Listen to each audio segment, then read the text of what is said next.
Hello, thanks for joining us on the news at 10 on NTA News 24, reaching you live in Abuja. I'm Comfort Amadu. Let's take a look at some of the trending stories today. President Bola Tinubu flags off the Touch of Unity for 22 National Sports Festival. Preparation for a reporting event, but a reaffirmation of our collective commitment to nation building through sport. INEC queries petition on Senator Natasha's recall.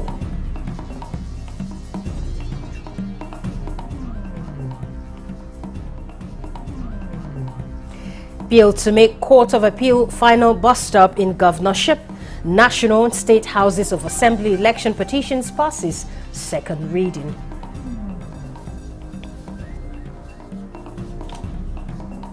Federal government takes steps to end child detention in Nigeria. We will work in the implementation of this report in the cross-ministerial, inter-ministerial collaboration.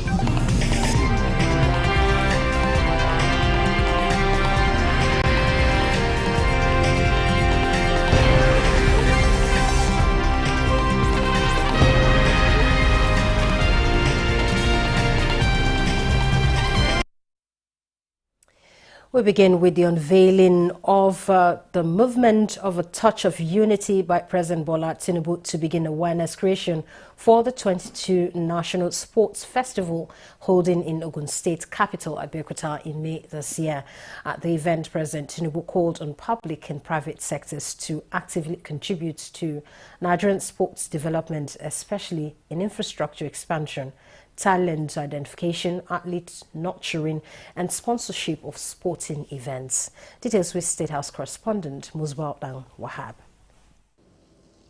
Ladies and gentlemen, welcome to the coverage of the flag off of the movement of Touch of Unity for the 22nd National Sports Festival, and it begins like this from the State House, Abuja. The Deputy Governor of Delta State, which last hosted the 21st edition, brings the torch and hands over to Shehu Diko, Chairman, National Sports Commission. All the torch has to be lit, and then to the big man, President, Commander-in-Chief, Federal Republic of Nigeria, Bola Tinubu, and the President passes it on to the Chairman, Local Organizing Committee, who hands over to the torch bearer, Falilat Ogunkoya, one of the most successful Nigerian athletes, and now to Ogun State representative to host the 2025 National Sports Festival. The 22nd edition of the biggest national sporting event is tagged the Gateway Games 2025. And for President Bola Tinubu, the Games represent much more than just a competition of athletic skill, but embody the unity, strength and resilience that define Nigeria as a nation. He stressed that enhanced collaboration is essential for advancing the nation's sporting potential and ensuring Nigeria remains a dominant force in global sports. Every step we take together towards the festival is not merely an act of preparation for a reporting event, but a reaffirmation of our collective commitment to nation building through sports. Let me reiterate this administration's commitment to supporting and providing an enabling environment and incentives for sport development at all levels. This is the first edition of the festival to be organized by the newly empowered National Sports Commission, and the chairman promises that the organization of this event and other efforts will prove the deliberate intention of the administration to reform the sector toward actualization of a vibrant sports economy for the country. Therefore, the National Sports Commission is doing all that is required in collaboration with all stakeholders to upscale and ensure the organization of the best games ever in the upcoming Gateway Games Ogun State. That will set a marker for future games. Ogun State is fully prepared. We are not only ready to host over 10,000 athletes and officials, but also to warmly welcome guests and supporters from every corner of the Federation. From the FCT, the Torch of Unity is to travel through the 36 states of the Federation before commencement of the Games from the 16th to 30th of May this year. From the State House, Musbah and Wahab, NT News. And in other news, Senate has commended President Bola Tinubu for his cooperation with the National Assembly to fast-track development in the 6 regions of Nigeria. This is coming on the heels of the President's latest assent to the establishment of development commissions for the South, South and Southwest zones. National Assembly correspondent Lami Ali reports.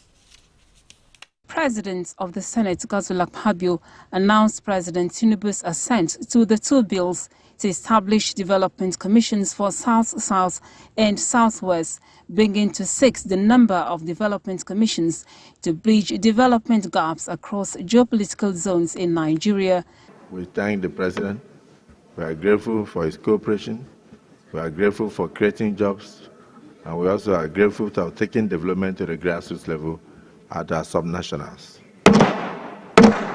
Senate has passed for second reading bill to establish Federal University of Science and Technology in Akpe, Lagos State, sponsored by Senate leader Okoyemi Bamidele. For Nigeria to become one of the world's leading economies, as currently being pursued by this administration, we must be ready to adjust and position our educational institutions so that its products are geared for the technological challenges inherent in such projections. Senate has in the meantime mandated its Committee on Federal Character to investigate ministries, departments and agencies of government to a certain level of compliance with constitutional provision on federal character in recruitment, appointments and promotions, sequel to a motion from the Minority Whip, Senator Osita Ungu.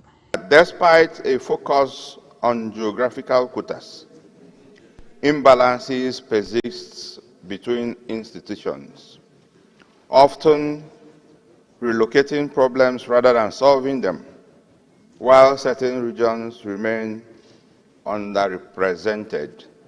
We understand that some MDAs are recruiting people secretly, and in most cases, these appointments are subjective. Talking is one thing and doing is another. This is something that touches on the very fabric of our very existence. The Red Chamber has confirmed the appointment of Sylvester Nwakuchendidi as Comptroller General of the Nigeria Correctional Service, with a call on him to work towards eliminating prison break. Also confirmed by the Senate is the appointment of Professor Melvin Ayogu as a member Board of Directors of the Central Bank of Nigeria. From the National Assembly, Lami Ali, NTA News. And the Senate Committee on Ethics, Code of Conduct and Public Petitions has emphasized that based on legal provisions, any matter that is before a law court may not be entertained as it amounts to sub judice. Chairman of the committee, Senator Neda Maswen, during a sitting on the petition from one Zuberu Yakubu of Kogi Central Senatorial Zone with regards to allegation of sexual harassment by suspended Senator Natasha Akpoti-Uduaghan against the President of the Senate, Godswill Akpabio, said papers have been served to the committee that the matter is pending in a court of law. Counsel to the wife of the President of the Senate, that of the petitioner, members of the committee, and the former Minister Obi Ezekwesili were at the sitting of the committee.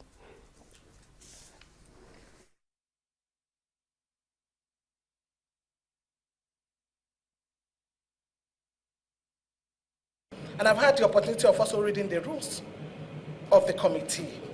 And I could see that the committee has a right to deal with do investigation and also to deal with issues of misconduct, which is what is before you. The matter is sub judice. The truth of the matter is that the allegation of sexual harassment, the wife of distinguished Senator Godswill Akpabio has filed a suit, and I presented those 2 suits before the committee last Tuesday. The petitioner said he would not speak to his petition because the Senate is biased. or I'm biased, or the committee is biased.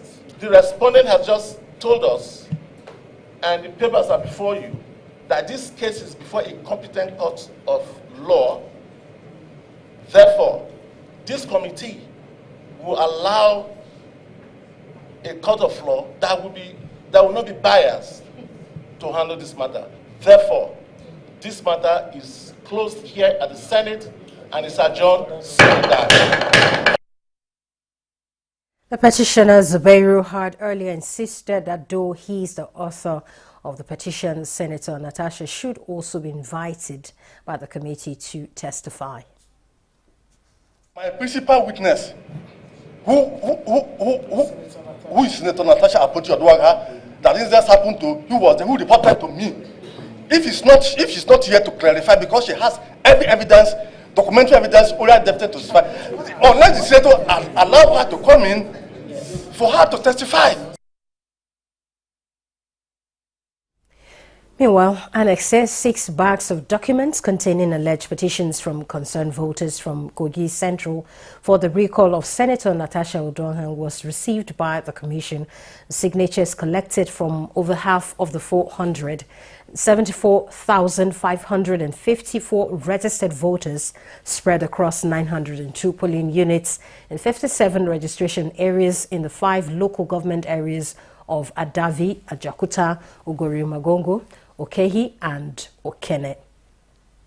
And a statement by INEC National Commissioner for Information Sam Olumekons notes that the Commission's immediate observation was that the representatives of the petitioners did not provide their contact address, telephone numbers and email addresses in the covering letter forwarding the petition through which they can be contacted as provided in Clause 1F of INEC regulations and guidelines. INEC reiterated that the recall of a legislator is the prerogative of registered voters in a constituency who sign a petition indicating loss of confidence in the legislator representing them. And once the petition meets the requirements of a submission as contained in INEC regulations, the Commission shall commence the verification of the signatures in each polling unit in an open process restricted to registered voters that sign the petition only. A constitution alteration bill for general elections to the office of the president and all other elective offices across tiers of government to hold simultaneously on the same day has passed second reading in the House of Representatives. The National Assembly correspondent Mitai Rikben reports that this was among 40 bills that scaled second reading in what is seen as a marathon consideration of bills at Tuesday's plenary. The 40 bills which scaled second reading order on judicial reforms, inclusive governance and electoral matters. The bills include proposals seeking to make the Court of Appeal the final arbiter in governorship, national and state houses of assembly election petitions, another to remove heads of courts based on National Judicial Council recommendation, as well as proposals for establishment of state and local government police. One of the bills wants INEC to be empowered to conduct local council elections, while another proposes establishment of a separate National Local Government Electoral Commission for the purpose. Both bills, however, passed second reading. Notably, the bill seeking the conduct of elections to all elective offices in the land on the same day scaled second reading after suffering rejection last year. Remember that if we have all elections in one day, the accreditation that is used for the state assembly or local government or House of Rep is the same accreditation for the presidential election. So we will not have a situation whereby after a House of Rep or senatorial candidate have been declared with 40,000 accreditation, the presidential election result is showing 1 million. Because already people have collected their result at that lower level before we even start getting to the state level where we're going to compile the governorship and the presidential. The constitution alteration bills have been referred to the House Constitution Review Committee for public hearings and further legislative actions. The House also passed resolutions seeking intervention for communities battling erosion in Kano State, as well as insecurity in Imo State. All Infage local government area of Kano State are facing severe and destructive environmental degradation and poverty as a result of erosion and floods occasioned in the said communities. This environmental degradation needs to be addressed and their effects need to be reduced on the populace. Killings, kidnappings, and banditry has recently taken on upsurge in Ngopala local government, and if not checked, might lead to complete state of anarchy. The report on the 2024 Hajj exercise has been laid at plenary for consideration. From the National Assembly, Mitaire Ikwen, NTA News. We'll be bringing you reports on efforts to reduce or even curtail tuberculosis in the country right after this break. Celebrate Ramadan with Bafi and enjoy up to 40% off on selected products from living room, dining room, bedroom, and royal sets. Pay less, save more, and refresh your home for iftar gatherings and cherished moments with family and friends. Visit our showrooms in Abuja, Lagos, Kano, and Enugu, or shop online to enjoy our exclusive Ramadan sale. Let's make this Ramadan unforgettable.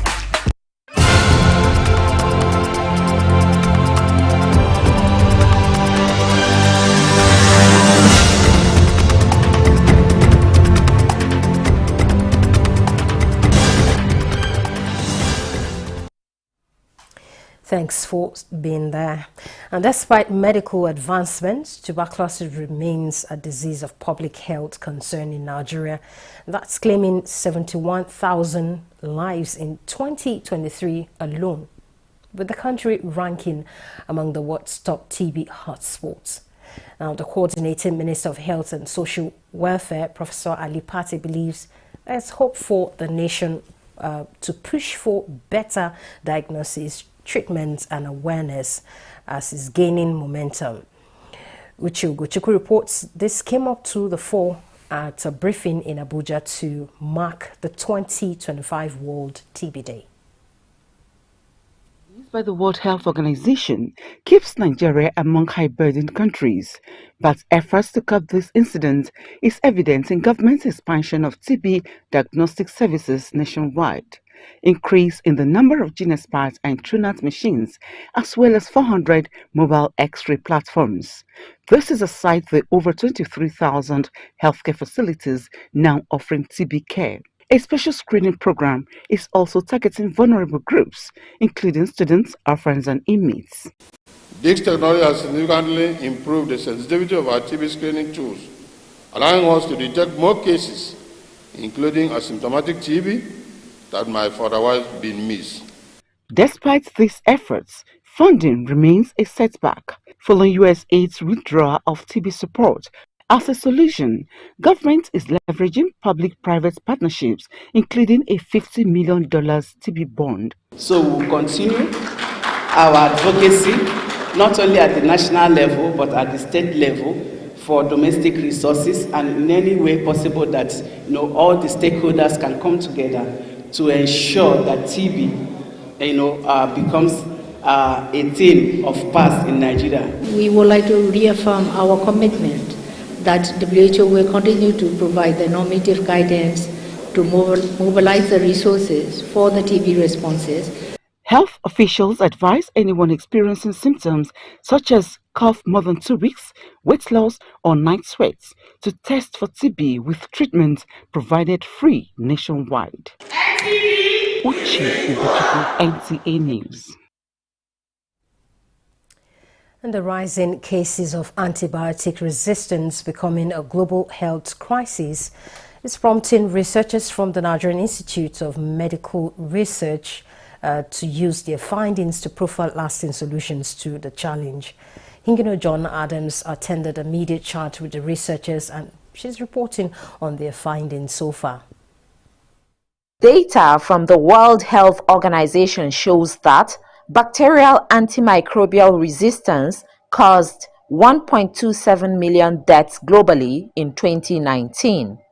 Worried about this development, researchers from the country's Apex Medical Research Institute are deploying local capacity to reducing the high prevalence of Helicobacter pylori, H. pylori, which they say is causing ill health among Nigerians.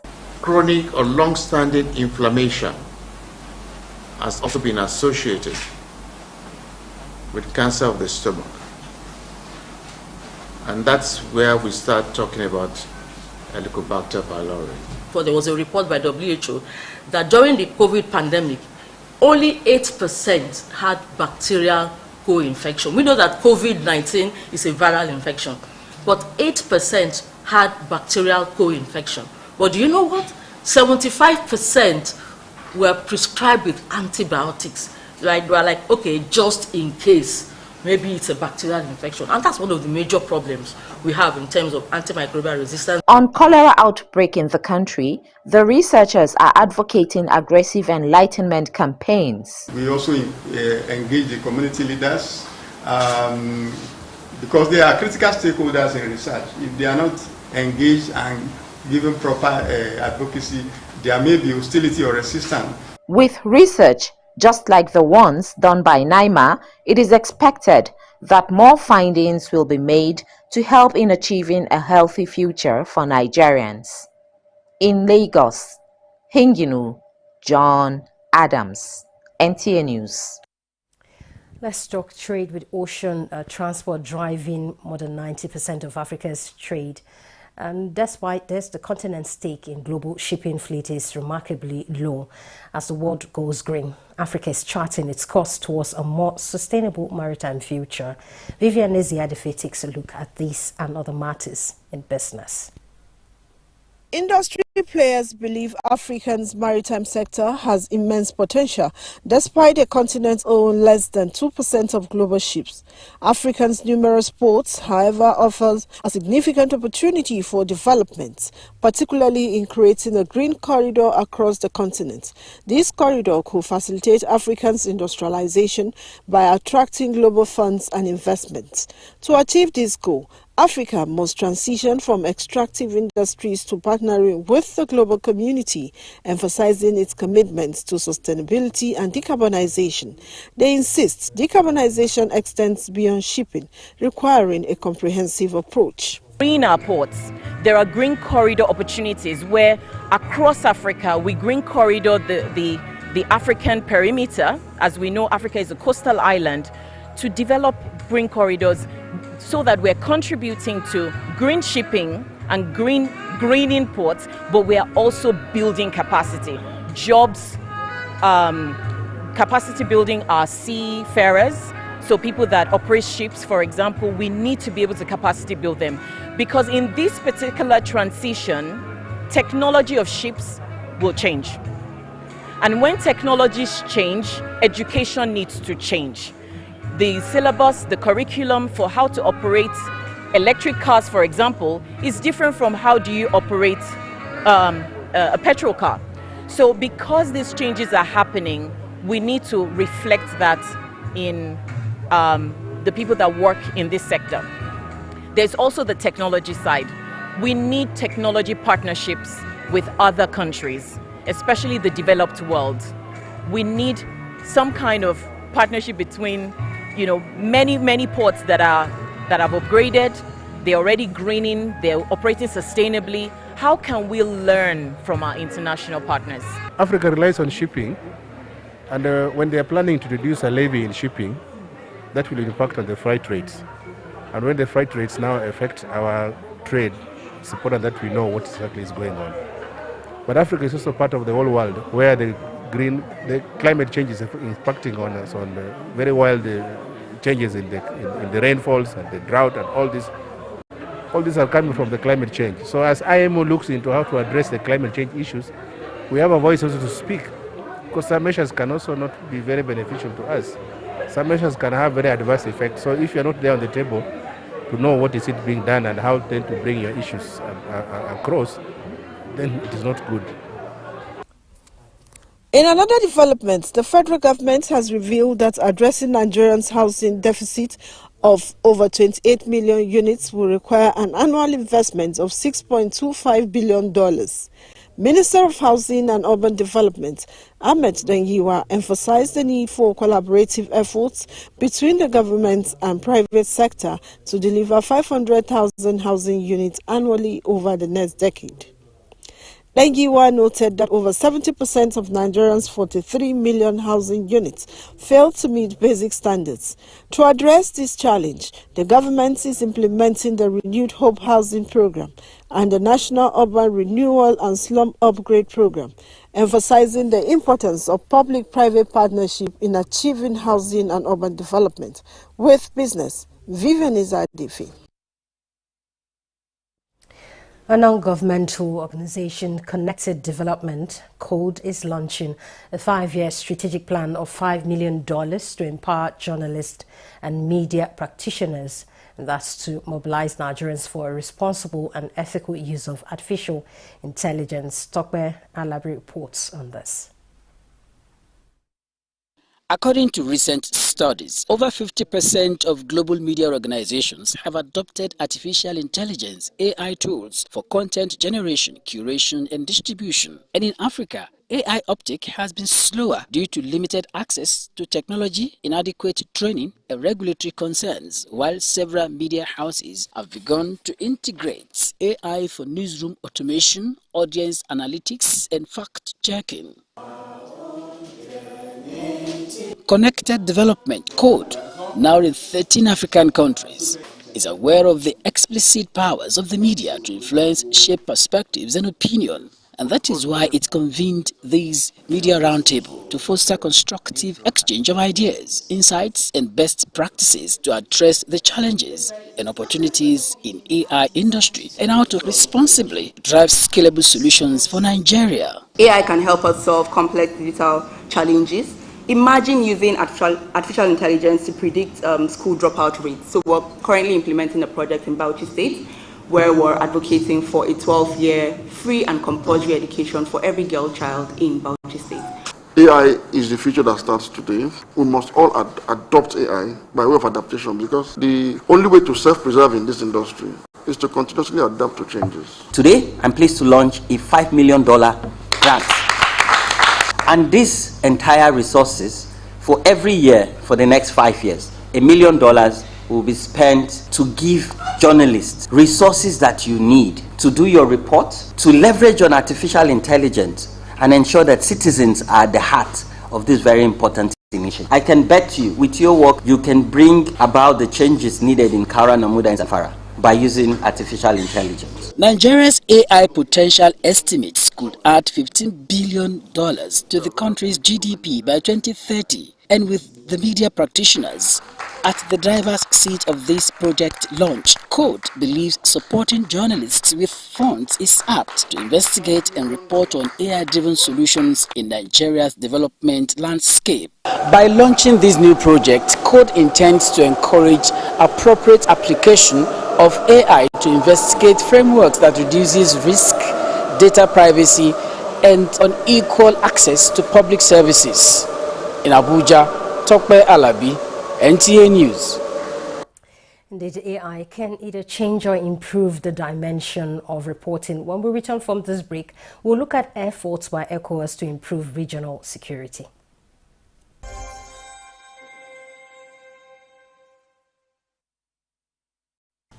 I am Oluremi Tinubu, the global and national top TB champion.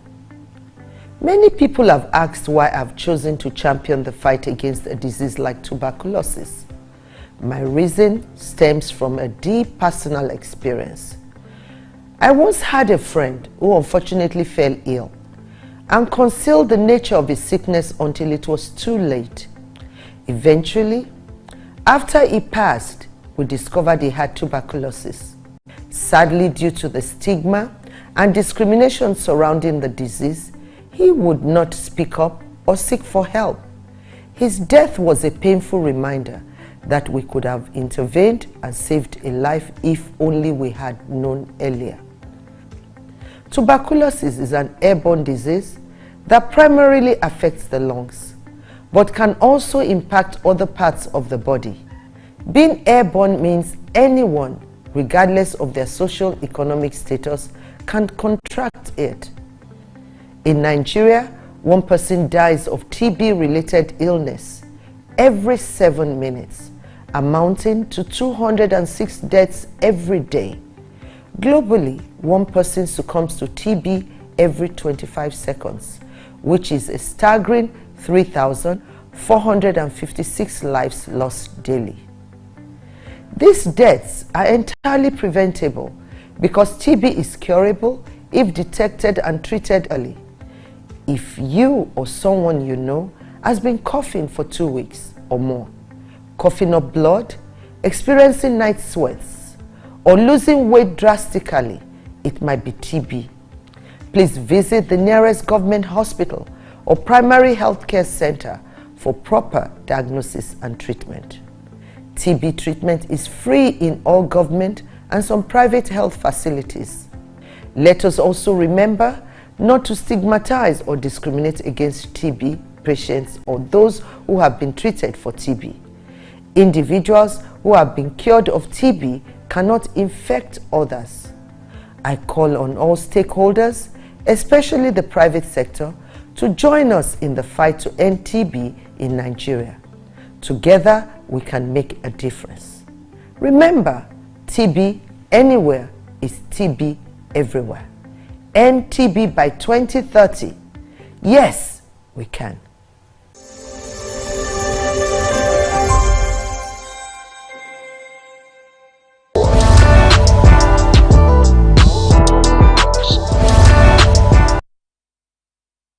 ECOWAS, European Union and the German government have donated a state-of-the-art information and communications equipment to the National Defense College to upscale training towards confronting emerging security challenges in the sub-region. The advanced security equipment expected to enhance operational effectiveness of officers in combating prevailing security challenges in the region. The state-of-the-art information and communications technology equipment being handed over today will play a pivotal role in modernizing our training capabilities. It will ensure that our staff are well equipped to navigate today's complex security challenges and continue to excel in their vital roles. This initiative reflects our shared commitment to innovation and the enduring strength of our partnership. The ICT tools provided today will play a pivotal role in the new ECOWAS Peace, Security and Governance project, which focuses, for example, on strengthening cooperation of ECOWAS Training Center for Excellence, including by strengthening their digitalization. This equipment will contribute to identified operational gaps and will also help you to strengthen our commitment to improve both capacity and capabilities. National Defense College is the highest training institution for the Nigerian Armed Forces and a designated center of excellence for peace, support operations and training in West Africa. The federal government and development partners are taking steps to end child detention in Nigeria. A new report has uncovered an alarming number of minors in custody, prompting an interministerial meeting led by the Minister of Interior. Victor Azu reports that key stakeholders, including UNICEF, are calling for urgent reforms. For many children in Nigeria, childhood is spent behind bars, but change may be on the way. At this high-level meeting, government officials led by the Minister of Interior and development partners confront the issue. Findings from an investigative panel reveal troubling figures, sparking calls for immediate action. 133,906 children and young adults were in custody in Nigeria between 2018 and 2022. Controller General of Corrections, Sylvester Nwakuche, admitted systemic flaws but pledged to act. UNICEF's country representative, Christian Munduate, stressed that keeping children out of detention is not just policy, it's a child rights issue. I want to identify on behalf of the Nigerian Correctional Service for whatever decision that is right and favorable that we're going to take in the area of policy adjustment. Detention is a highly harmful practice to children. It's costly, it's ineffective in terms of prevention of crime. The Minister of Interior reaffirmed the government's commitment promising cross-ministerial collaboration to drive reforms. The one other thing that has worked and will work in the implementation of this report is the cross-ministerial, interministerial collaboration. We are all working together as a team. The conversation has begun. Now the real challenge is turning words into action. In Abuja, Victor Azu, NTA News. And the Minister of Interior Olubunmi Tunji-Ojo has also announced key reforms to streamline export trade administration and enhancing government-private sector collaboration. A statement by the ministry's director of press explained that the minister unveiled a stakeholder meeting with the Nigerian Employers Consultative Association in Abuja. The Export Trade Support Desk, a new unit within the Nigerian Immigration Service, is to address business permits, export trade quotas, and other regulatory concerns. And the new Export Trade Administration system, he says, will enhance transparency, while a legal sensitization program will engage the private sector. And that's before its rollout. Other key measures, including stricter enforcement of understudy rules for job creation, are also involved, and revised fees for citizenship and business permits effective May 1, and a 3-month amnesty for immigration regularization before enforcement begins.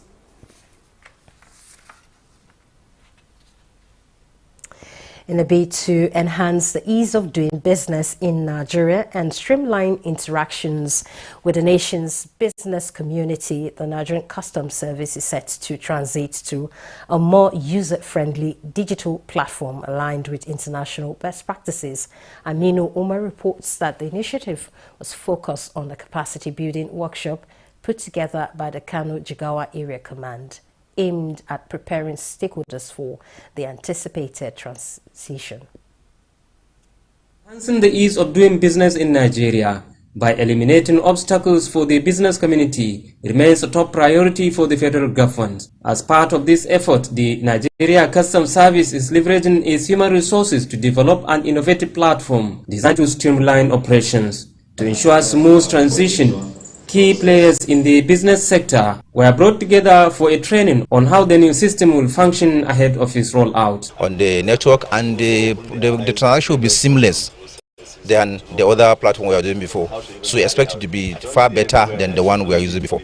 The controller of Kano Jigawa Area Command, Alhatu Abubakar, stated that the Unified Customs Management System is Nigeria's indigenous platform aimed at creating a single national data window, ensuring accuracy and transparency in transactions. We invited stakeholders, clearing agents, terminal operators, so that we can be on the same page, because we are on the verge of rolling out, switching up NICIS 2 in Kano and linking up with BODOGU anytime soon. For importers, clearing agents and other stakeholders, the expectation is that the new platform will enhance efficiency and deliver optimal results once fully implemented. In Kano, Amin Umar, NTA News. There's a surge in confidence for midwives in South-South geopolitical zone of the country as they take delivery of their own allocation of 10,000 professional kits from Renewed Hope Initiative. Nigeria's First Lady Oluremi Tinubu handed out the items to them in Asaba Delta State with a promise that the RHI initiative or intervention in the health sector will be sustained to scale down infant and maternal mortality rates. State House correspondent Adeni Taiwo reports. With a blend of anticipation and gratitude, Kingsley Yemi and Ogochukwu Joy await the arrival of Nigeria's First Lady Oluremi Tinubu in Asaba Delta State. They are among the 10,000 midwives in South-South geopolitical zone who benefited from the presentation of protective gears to frontline healthcare workers by Renewed Hope Initiative. With this, I will be identified wherever I step into the world, and with the Crocs, my feet are protected from any kind of infection and soil from attending to my patient. And I'm sure that every nurse that know that they have this for free will be so happy to acquire this. It's also a sign that midwives are now the focus of the medical team. while the intervention aims to complement the ongoing retraining exercise of 120,000 frontline health workers by the federal government. It will also boost the morale of midwives and aid efforts to stem maternal and child mortality rates. RHI recognizes the demands of the health profession required not only skills and compassion, but also the right tools and kits to encourage our midwives as they serve others. This donation has been made possible through the generous support of an anonymous global partner dedicated to improving health outcomes for our citizens. The job of the midwife has become even more demanding as the rapid population growth exerts more pressure on the healthcare system. Without doubt, these professional kits are of immeasurable value to our midwives. Each item in the kit that you are going to be giving today represents a commitment to life, to health, and to the dignity of women and children. I urge you to deploy the kits for the purpose they are meant for. Just like it was during our first visit to the state in August last year, the first study announced RHI business recapitalization grant of 50 million naira to support 1,000 women petty traders in the state. We plan to introduce more of such programs to help better the lives of families across our dear nation. The first study had earlier met with traditional rulers in Delta State and called on them to join the advocacy for improved health in the grassroots as well as other critical issues of national development. From Asaba in Delta State, Adeni Itaiwo, NTA News. And the drive of the federal government to create more employment opportunities for the unskilled and unemployed is gaining traction with the resettlement of thousands of beneficiaries of the Renewed Hope Employment Initiative with soft loan facilities and starter packs across the country. Minister of State, Labour and Employment in Kiruka, Onye Jiocha, describes the initiative as a major pillar in economic rejuvenation of the current administration. Joseph Asen was there. These are the beneficiaries of the Renew Hope Employment Initiative from the Federal Capital Territory, Abuja. They are among the more than 5,000 across the country that will be presented with starter packs and loan facilities. Therefore, to translate these skills into sustainable and decent livelihoods, beneficiaries must be supported with necessary tools, equipment, and financial resources to kickstart their ventures. This is why today's resettlement exercise is a crucial milestone in our collective journey toward economic empowerment. The scheme was flagged off in December 2023 with no less than 33,000 youth, women and persons with disabilities undergoing 3 months of training in entrepreneurship and business management, agricultural skills, and activities in public works. This administration has prioritized job creation and economic empowerment as fundamental pillars of the Renew Hope agenda. I've learned much. But even when you give me solar panel, I can mount it in a good way. We've learned, especially record keeping, how that we need to put our records properly. Then we've also learned networking. We are hoping that we can settle for material we can be able to get for other 9,000 beneficiaries from Ministry of Humanitarian. And the others we're reaching to the Bank of Industry and the Bank of Agriculture, our other financial institutions, where we are going to make this list available to the banks. The second phase of the exercise, NDE says, will commence immediately as it targets to impact over 90,000 in 3 years. In Abuja, Joseph Otsen, NTA News. Nigeria's livestock transformation drive is gaining attention with 100,000 hectares ranch set to come on stream. The project, which will further boost the industry, is being carried out by a Brazilian and global ranch industry in Niger State. Correspondent Yusuf Jika reports. JBG Brazilian global giant ranching industry is now changing the narrative with 100,000 hectares ranch for animal production in Niger State.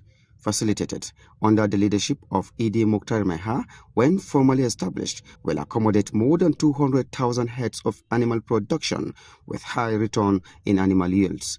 Minister of Livestock Development Idi Mukhtar Meha and his guests were conducted around some livestock demonstration farms in Tagwai by the Niger State Deputy Governor Yakubu Garba. What we have for is field trip to ensure that we see with our eye the potential that is there in Niger State.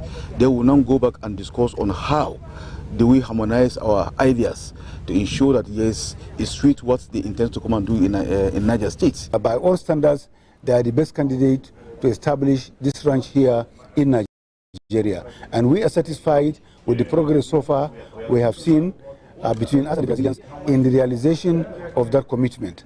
And therefore, we are happy with what is happening, and we do believe that in the not too distant future, this will become a reality here in Niger State.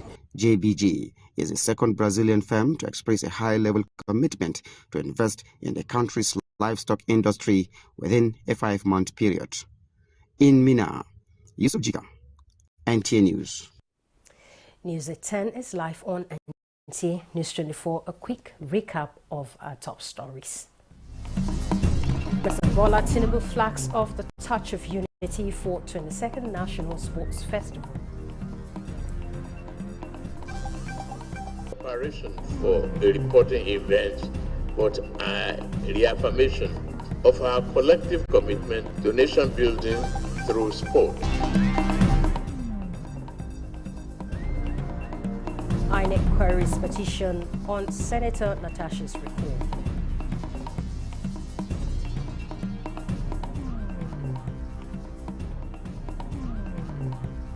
Bill to make Court of Appeal final bust up in governorship.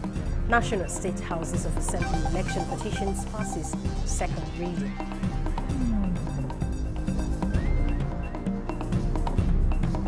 Federal government takes steps to end child detention in Nigeria.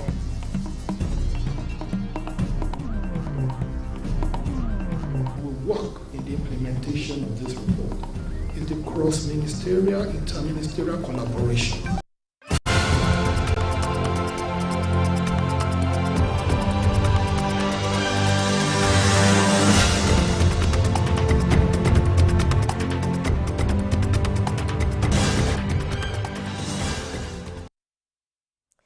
In these times when there's increasing conflicts between nations in various spheres, Nigeria and Uganda are choosing to be on the same side of positivity by strengthening cultural ties.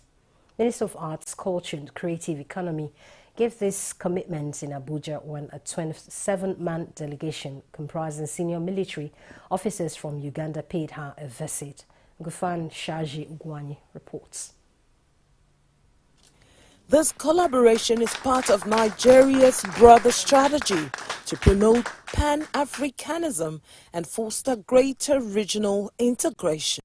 The Minister of Art, Culture, Tourism and the Creative Economy, who was represented by the Head of Department, Cultural Industries and Heritage, Canon Anama, stated that Nigeria and Uganda share similar historical experiences. Strengthens our leadership role in Africa. And two, when it comes to culture, it reawakens our spirit on the need to preserve, promote, and present our culture. And that is why their visit today is to add to that which the Minister, Barrister Hannatu Musa Musawa, is doing under Vision 2030 Nigeria Everywhere as approved by the FEC. Major General George Igumba, who led the Ugandan delegation, said that the visit marked a significant milestone in the bilateral relations between Nigeria and Uganda. We are here to benchmark, basically to benchmark. We have tools with which we try to solve national security issues.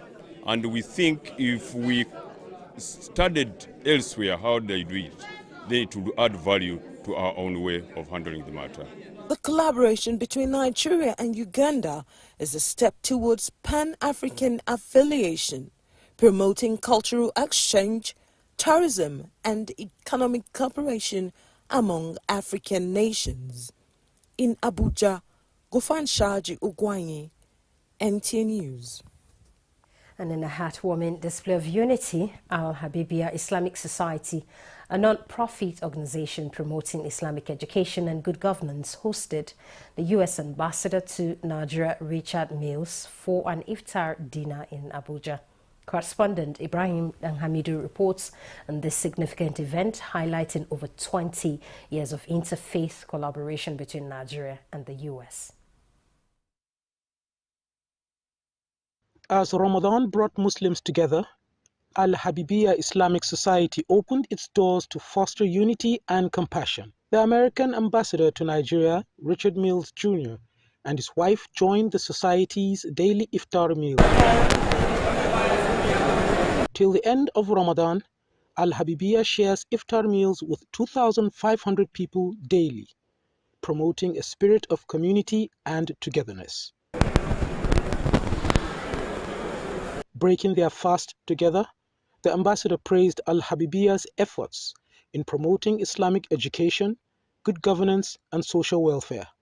Regardless of the religion that we practice, whether that's a traditional Nigerian faith, whether that's Christianity, whether that's Judaism, we share a commitment to generosity. This gesture reinforced values of tolerance, empathy, and cooperation between Nigeria and the United States.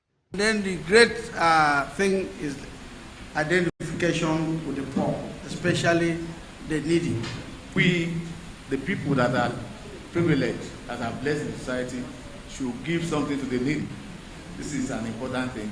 That we work together, if we help ourselves, we can promote peace in the world. The way Americans do it, and he brought it back, and we do it in our own way. As the iftar came to a close, the extraordinary gathering will inspire hope and understanding between nations.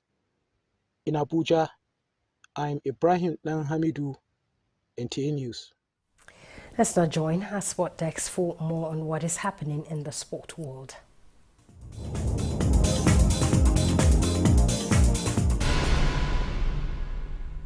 The Super Eagles of Nigeria were held to a 1-1 draw by Zimbabwe in their 2026 FIFA World Cup qualifying matchday 6 encounter in Uyo on Tuesday. The result put a dent on Nigeria's chances of securing a place at the Global Soccer Fiesta. Eric Shell's side remain in 4th position in Group C with 7 points from 6 games. The hosts dominated the opening exchanges, pinning Zimbabwe into their own half. But in the second half, Nigeria took the lead through Victor Osimhen in the 74th minute. Osimhen nodded home Olaino's superb cross. Now, let's see what he can do. Held up perfectly. Aina, there it is! It's your goal! Of course it is! Osimhen, goal number 3 in 2 games! But Zimbabwe will turn party poopers when substitute Tawanda Shirewa salvaged the point for Zimbabwe deep into stoppage time. The Super Eagles will host Rwanda when the qualifiers resume in September. In tennis, Novak Djokovic cruised past Lorenzo Musetti 6-2, 6-2 to reach the quarterfinals of the Miami Open. The match was delayed because of rain, and world number 5 Djokovic, who has won 6 Miami titles, started slowly and was broken into the open game as Italy's Musetti opened up a 2-love lead. But Serbian Djokovic completely dominated the match from that point. The 24-time Grand Slam champion won 9 consecutive games, closing out the first set 6-2 and moving on 3-love up in the second. And it ends with a thud as Novak Djokovic goes on a tear, spotting Lorenzo Musetti. 6-2, 6-2.